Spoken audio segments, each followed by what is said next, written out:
উম্মতে মুহাম্মদ। সুপ্রিয় দর্শক মণ্ডলী, আশা করি আল্লাহর রহমতে সকলে ভালো আছেন। প্রিয় দর্শক, আজকে স্ত্রীর প্রতি স্বামীর দায়িত্ব ও কর্তব্য সম্পর্কে আলোচনা করব। এই ভিডিওটি সম্পূর্ণ শুনলে একটি সুখী পরিবার গড়ে তুলতে সক্ষম হবেন ইনশাআল্লাহ। প্রিয় দর্শক, একটি সুখী সংসার গঠনে স্বামী স্ত্রীর দুজনেরই বিশেষ কিছু করণীয় আছে। তবে পরিবারের দায়িত্বশীল হিসেবে এক্ষেত্রে স্বামীর দায়িত্ব অনেকটাই বেশি। একটি সুখী পরিবার গড়তে স্ত্রীর প্রতি স্বামীর দায়িত্ব ও কর্তব্য হলো, প্রথমে রয়েছে উত্তম ব্যবহার। উত্তম ব্যবহার দিয়ে অন্যকে জয় করা যায়, তার হৃদয়ে আসন করে নেওয়া যায়, এমনকি শত্রুকেও বশে আনা যায়। তাই স্ত্রীর সঙ্গে উত্তম ব্যবহার করতে হবে, কেননা সে তার স্বজন ছেড়ে স্বামীর কাছে আসে। আল্লাহ তাআলা বলেন, তোমরা স্ত্রীদের সাথে সৎভাবে বসবাস করো। যদি তোমরা তাদের অপছন্দ করো, তবে হতে পারে তোমরা এমন বস্তুকে অপছন্দ করছো যার মধ্যে আল্লাহ অফুরন্ত কল্যাণ রেখেছেন। সূরা নিসা আয়াত 19।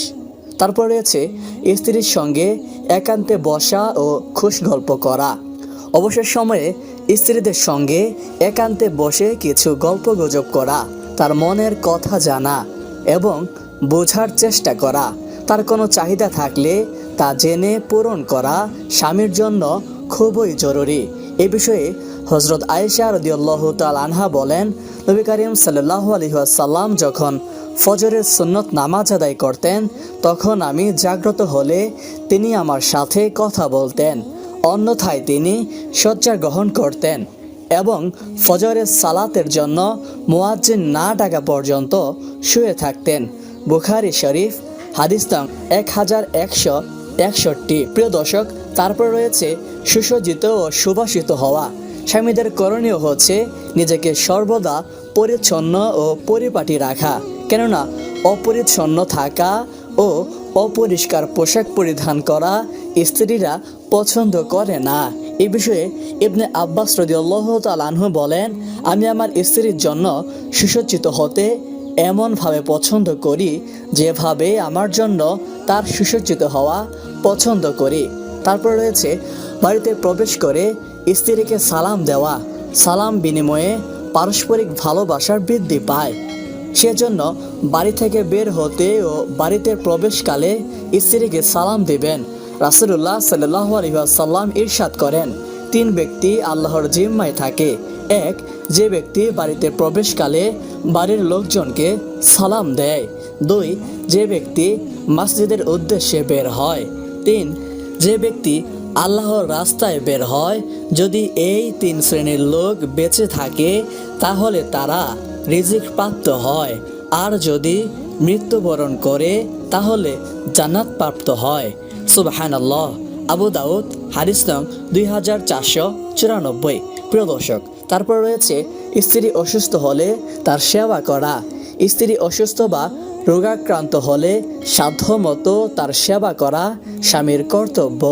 ইবনে উমর রাদিয়াল্লাহু তাআলা আনহু বলেন, হযরত উসমান রাদিয়াল্লাহু তাআলা আনহু বদরের যুদ্ধে অনুপস্থিত ছিলেন, কারণ তার স্ত্রী অসুস্থ। তখন নবী করিম সাল্লাল্লাহু আলাইহি ওয়াসাল্লাম তাকে বলেন, বদরের যুদ্ধে যোগদানকারীর সমপরিমাণ সওয়াব ও গনিমতের অংশ তুমিও পাবে। বুখারী শরীফ, হাদিস নং 3130। প্রিয় দর্শক, তারপরে রয়েছে স্ত্রীকে সহযোগিতা করা। স্ত্রীকে পারিবারিক কাজে সহযোগিতা করা স্বামীর জন্য একান্ত করণীয়। বিশেষ করে সে অসুস্থ হলে বা তার পক্ষে কোনো কাজ কষ্টসাধ্য হয়ে পড়লে তাকে সাধ্যমতো সহযোগিতা করা জরুরি। হযরত আয়েশা রাদিয়াল্লাহু তাআলা আনহা বলেন, তিনি পরিবারের কাজ করতেন।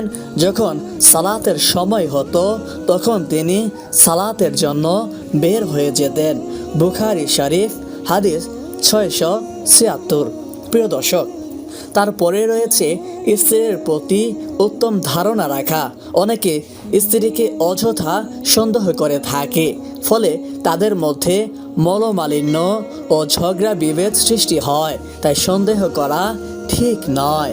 আল্লাহ তাআলা বলেন, হে মুমিনগণ, তোমরা অধিক অনুমান থেকে দূরে থাকো, নিশ্চয়ই কোন অনুমান পাপ।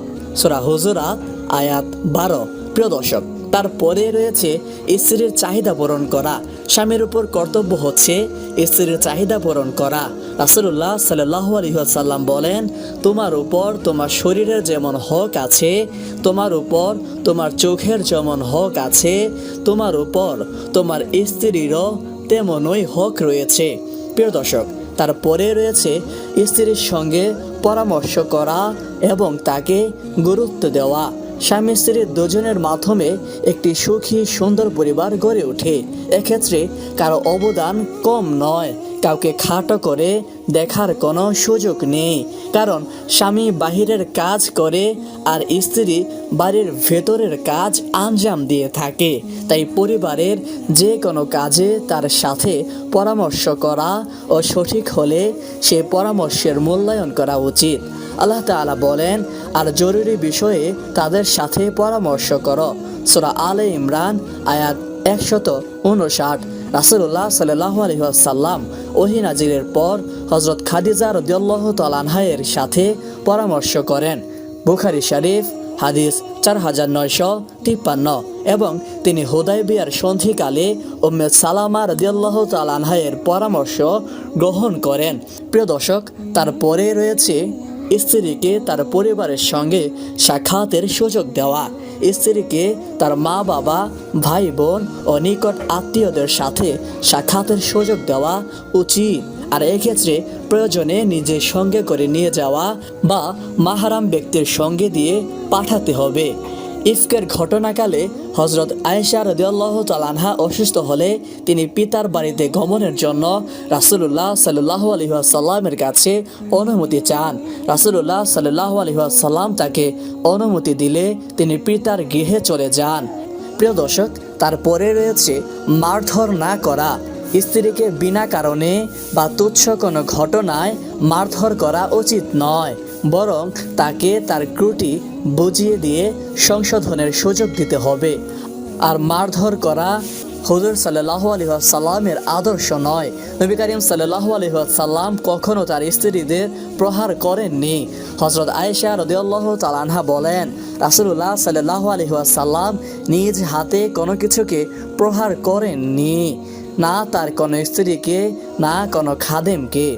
মুসলিম শরীফ হাদিস নং 2328। পরিশেষে বলা যায়, সুখ ও শান্তিময় জীবন যাপনে স্বামী স্ত্রীর মধুর সম্পর্কের বিকল্প নেই। জীবনকে সুখ ও শান্তি এবং আনন্দময় করে তুলতে রাসূলুল্লাহ সাল্লাল্লাহু আলাইহি ওয়াসাল্লামের অনুসরণ ও অনুকরণ করা আবশ্যক। আল্লাহ তাআলা মুসলিম উম্মাহকে তাদের প্রত্যেকের দাম্পত্য জীবনকে সুখ ও শান্তিময় গড়ে তুলতে রাসূলুল্লাহ সাল্লাল্লাহু আলাইহি ওয়াসাল্লামের দাম্পত্য জীবনের মতো করেই রাঙিয়ে তোলার তৌফিক দান করুন। আমিন।